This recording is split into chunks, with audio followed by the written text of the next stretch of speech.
Copy পানি মারছে তো শুকনা নাইকা। হ্যালো গাইস, কি অবস্থা সবার? আশা করি সবাই ভালো আছেন আর আমিও ভালো আছি। তো আজকে আরেকটা কথা শেয়ার করবো যে এখন যাচ্ছি আমরা বাজারে, যে রাত বাজে আপনার 11টা। তো বাজারে যাচ্ছি, তো বন্ধু আবার ওইখানে আপনার দয়াগঞ্জে থাকে, তো ওকে বলছি যে তোর যে নামাজের আগে তাহলে শ্যামবাজার থেকে আলু পেঁয়াজ এগুলো কিনে নিয়ে আসি।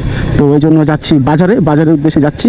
আর বাজারে যেতে হয় আপনার ফ্যামিলির পুরো দায়িত্বটাই আমার কাছে দিয়ে দিয়েছে বাজারের, ঠিক আছে। আর এভাবেই মানে ফ্যামিলির পুরো দায়িত্বটাই আমার উপরে এখন। তো এই জন্য এখন মানে আর আড্ডা এরকম তো আর হয় না, সবসময় কাজে কর্মে ওই জায়গায় কাজকর্ম নিয়ে ব্যস্ত থাকতে হয়। বাজারে চলে আসছি, শ্যামবাজার। তো আগে পেঁয়াজ কিনে আনি আর আলু কিনে আনি, কারণ বাসা থেকে ফোন দিয়েছিল পেঁয়াজ আর আলু। আলু পাল্লা কত? হ্যাঁ, কমরা যাবো না? দেন এক পাল্লা দেন তো।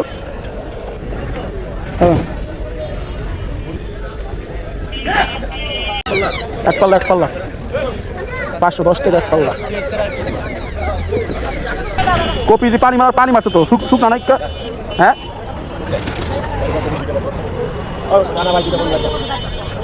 কত দিব? 80 টাকা রেখে দিটা। এই তো মালটা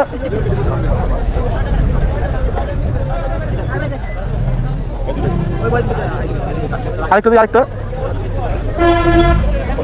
ছোট জায়গা। ফাইনালি বাজার শেষ, মানে এখন বাসার দিকে চলে যাব, ঠিক আছে। এত বাজার মানে বাইকে লওয়া যাবে না, বেশি করে ফেললে যা দেখি তাই কিনতে মন চায়, এখন আবার টমেটো কেনার লেগা দাঁড়াইছি। টমেটো মেবি আছে বাসায়, কারণ আমি পরশু দিনকে কিনছি, তাও কিনে রেখে দিই স্টকে।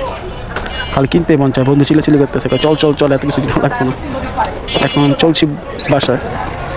কাঁচামরিচ কালকে নিছি না, কাঁচামরিচ আছে। এখন যাচ্ছি, চলে বাই টাটা, আবার নেক্সট ব্লগে দেখা হবে।